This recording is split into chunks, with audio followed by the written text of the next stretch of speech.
Entonces, dice el 2. Y erais todos humildes en el ánimo y libres de arrogancia, mostrando sumisión en vez de reclamarla. Vean qué interesante e importante esto. ¿Verdad? Muchas veces, no sé si han escuchado, el respeto se gana, no se puede reclamar, se gana a través de las acciones, del comportamiento, de la sabiduría. Se van añadiendo, por decirlo así, en lo que respecta, por ejemplo, un grupo, los que quieren seguir bueno, a ese líder como cabeza, básicamente. En un matrimonio se supone, ¿verdad? Se supone que la esposa, al decidir hacer el pacto con su esposo, está escogiéndolo como cabeza. Tristemente, repito, por toda la confusión que han metido hoy en día, luchan contra ese hecho. Y eso claramente causa problemas. Entonces ahí es donde si se habla de la sujeción o sumisión, ya muchos saltan, las emociones se les mueven y demás. Pero, como dice aquí, mostrando sumisión en vez de reclamarla. Los que son cabeza verdadera no deberían tener que reclamar el que haya sumisión a través de, repito, el servicio, a través de la forma de actuar. Eso llega a darse. Más bien cuando se reclama es cuando menos, y porque es naturalmente, tristemente para el ser humano, el que si hay un reclamo, menos va a haber pues ganas de sujetarse, por más que el reclamo fuese justo. Mi punto aquí con este verso de lo importante es de cómo ellos se comportaban de una manera que por su servicio, por su deseo de servir al Padre, al prójimo, y por ser tan humildes, no estaban nunca buscando estar por encima, ser líderes, pero eso hacía que se les sujetasen, porque ellos se mantenían en sumisión, obviamente, al Padre y, repito, al prójimo.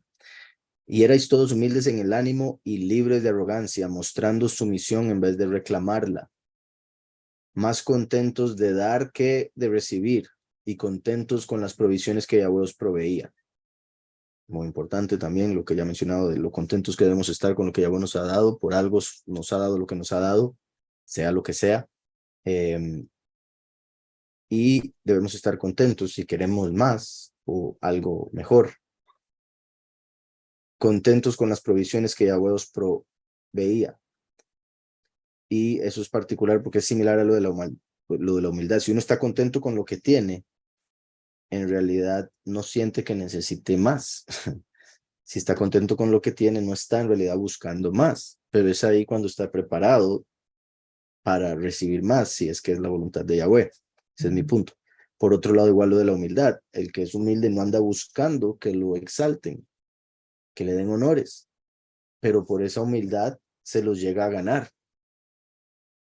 Entonces, eso es algo que vemos a través de la vida y de la escritura, de cómo cuando una persona trata de forzar algo, más bien lo termina quebrando.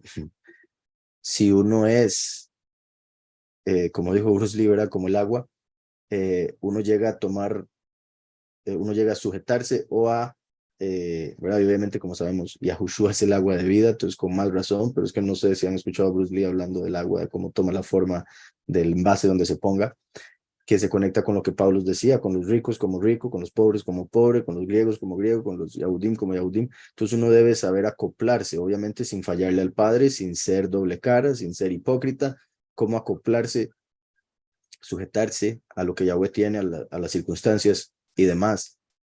Porque si uno se vuelve muy duro, va a terminar siendo quebrado. Uno debe ser flexible, y que es parte también de lo que he mencionado con respecto al trigo y la cizaña, de cómo cuando están creciendo, ¿verdad? Y todos conocen, espero, la parábola del trigo y la cizaña. Cuando el trigo y la cizaña están creciendo, se parecen el uno al otro. El trigo representando a los escogidos, la cizaña obviamente a los hijos de Satán. Cuando llega la cosecha, el trigo, por el peso de su fruto, se inclina como un justo que se inclina ante el Todopoderoso, mientras que la cizaña se mantiene erguida y por eso se puede diferenciar y puede ser cortada. Entonces, eso también representa el orgullo. Y continúo con lo que decía por acá.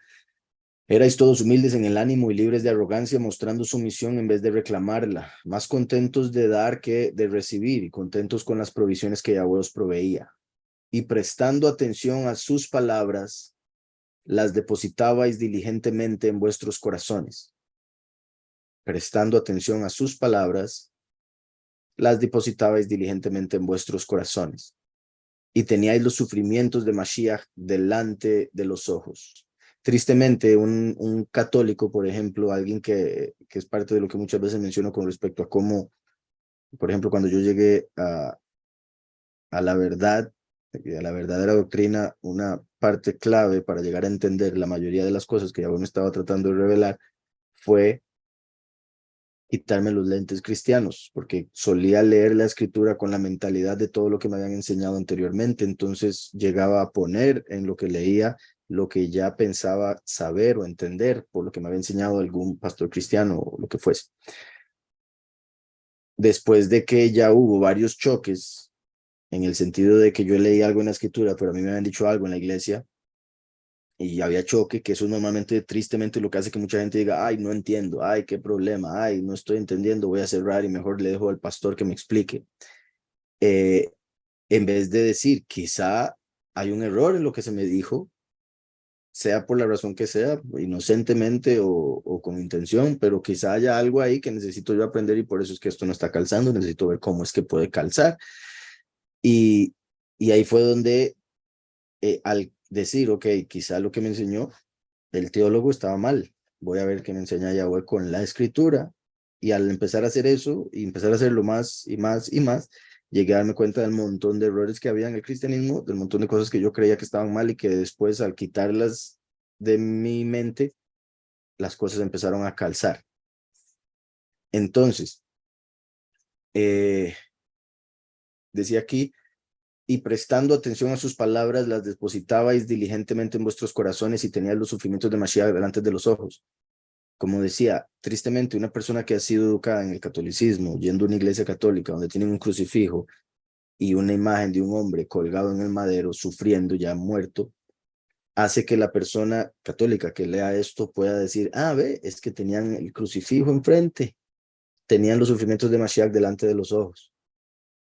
Y como sabemos, la letra mata más el espíritu vivifica. Una de las razones por las que lo entenderían así es por dejarse llevar por la letra basados en su experiencia. Pero en realidad uno tiene los sufrimientos de Mashiach delante de los ojos al mantenerlo presente en la mente, como aquí, como cuando dice la escritura que tienen el sello del poderoso vivo escrito en sus frentes, el nombre del Padre y del Hijo. No significa que literalmente está ahí escrito, sino en sus mentes. Entonces, teníais los sufrimientos de Mashiach delante de los ojos. Así se os había concedido una shalom.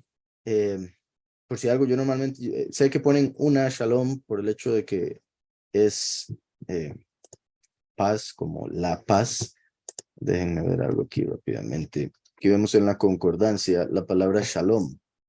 Por si me escuchan alguna vez y les suena raro porque están acostumbrados a decir la shalom por el hecho de que en español es la paz. ¿Verdad? Entonces, por si algo, para que entiendan. Así se os había concedido un shalom profundo y rico y un deseo insaciable de hacer el bien. Y un deseo insaciable de hacer el bien. Vean qué bendición, porque eso significa que eso viene de los cielos, así como todo, todo Yahweh lo manda por una u otra razón y se puede decir que la clave está en las decisiones de la persona, el deseo de la persona, es el libre albedrío.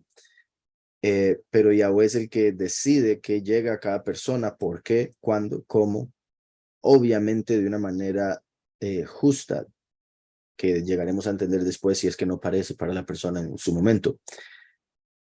Vean cómo todo es concedido por el Padre, el shalom y el deseo insaciable de hacer el bien. Cuando una persona tiene un deseo de hacer el bien, es porque Yahweh está poniendo eso en él. Y es porque vio en algo en él como para poder tener ese deseo. Hay otros que lo que tienen es el deseo de hacer el mal y Yahweh se aleja, dejando por ende un espacio que la oscuridad llega a ocupar, el enemigo.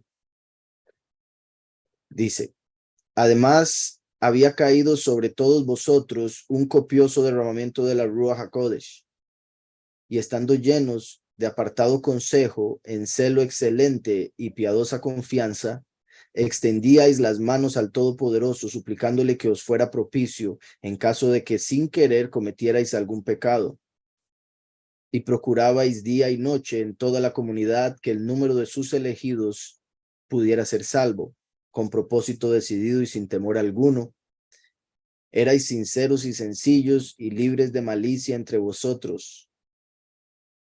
Toda sedición y todo cisma, ¿verdad? División o separación, como un cisma, imagino también, era abominable para vosotros. Os sentíais apenados por las transgresiones de vuestros prójimos. Con todo juzgabais que sus deficiencias eran también vuestras.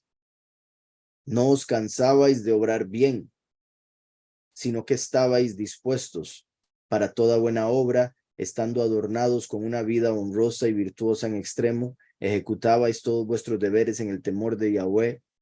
Los mandamientos y las ordenanzas del soberano estaban escritas en las tablas de vuestro corazón. Vean qué bendición todo lo que menciona, características de Corintios, pero qué triste que en cada una de ellas siempre dijo, erais, estabais, ejecutabais, en pasado, ¿verdad? Preparándolos, todo indica para una reprensión, ¿verdad? O exhortación, para que no suene tan duro. Y por eso, vuelvo y repito, debemos siempre tomar esto para nosotros mismos como congregación, como individuos, en el sentido de tratar de recordar de dónde podemos haber caído, en qué podemos haber fallado, qué podemos haber dejado de lado que debamos retomar.